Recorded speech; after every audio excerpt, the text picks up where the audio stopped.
Hey guys, welcome to my channel. My name is Carissa. So this is my spoiler-free review for Spiral from the Book of Saw.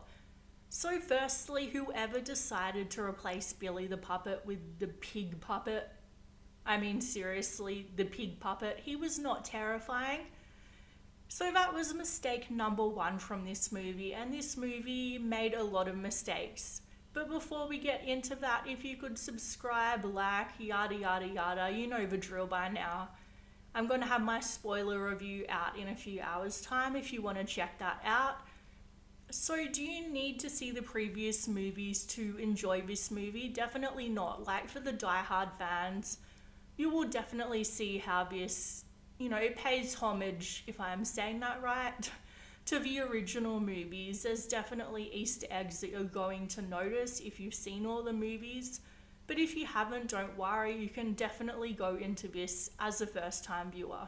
One thing that I did not have a problem with was the acting. I think the acting was pretty good all around, especially from Samuel L. Jackson. But what do you expect? It's Samuel L. Jackson, and I swear that man does not age. Him, Keanu Reeves, and Jared Leto, they all just look like they must be vampires. They do not age. And Chris Rock, he was good. I didn't have any problems with him. And Max Minghella, I think I am saying that right. I always know him in my head as the guy from that movie, The Social Network. They all did a good job. So Chris Rock plays this guy who is going through a bit of divorce. He has a new cop partner who he does not want, which may have something to do with the fact that basically everybody on the force hates him because he had the nerve to rat out a dirty cop. And apparently you're meant to just stay quiet and look the other way because this is apparently the mafia, not the police, and the worst thing you can be is a rat, not a dirty cop. I don't know. Anyway, so as far as the killer goes, don't worry, no spoilers, but he is going after, well, actually, I think that might be a spoiler. I won't actually say who he is going after in particular, but, I think it's pretty easy to guess. You know what? Okay, I'm just going to say it, mild spoiler, so if you really care, just turn it on mute for the next 10 seconds. He's going after dirty cops.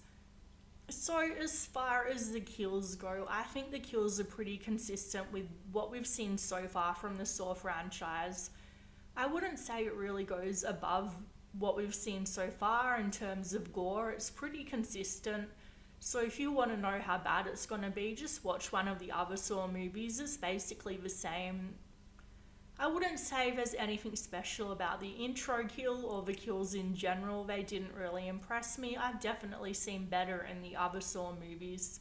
The one thing that I have to admit really annoyed me was the sound. It felt like they weren't really putting in a lot of effort with the soundtrack and the score and all of that. Especially during the jump scares. When we had a jump scare, it was so frustrating because all they did was make a loud noise, and it wasn't in a tension building kind of a way. It was just a loud noise, like somebody had suddenly turned the volume up full blast, and it was really annoying. Just you'll notice it whenever there's a scare or a jump scare. It's really frustrating.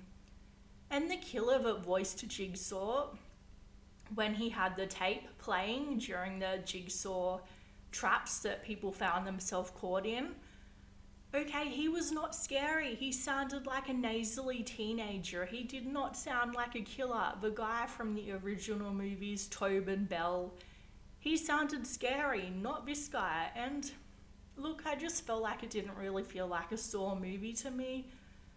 I think I'm comparing it a lot to the originals, but if you go in it without having seen any of the originals, you'll probably have a good time. I'm not saying that this was a bad movie, I just don't think it was good. Okay, take from that what you will. So maybe it was kind of bad. Anyway, I would give it a C ranking.